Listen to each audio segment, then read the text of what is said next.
तर मंडळी, आज आपण बनवत आहोत गावरान पद्धतीने अशी झणझणीत अशी रेसिपी। तर यामध्ये मी भोपळ्याची भाजी केलेली आहे। वाटून आपण ही भाजी करणार आहोत। त्यासाठी मी इथे काळे तीळ घेतलेले आहेत। काळे तीळ भाजून घ्यायचे आहेत चांगले।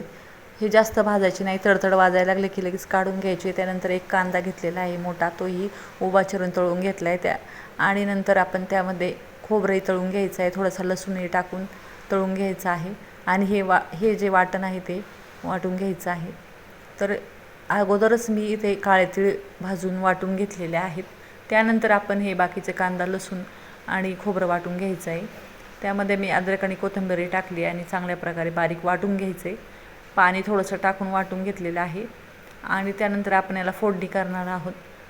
पहिल्यांदा तेल टाकून जिरं टाकलेलं आहे, कढीपत्ता टाकला आहे आणि वाटलेलं काळ्या मसाल्याचं वाटण आपण त्यात परतून घेणार आहे। आणि त्यानंतर आपण त्यामध्ये मसाले टाकत आहोत।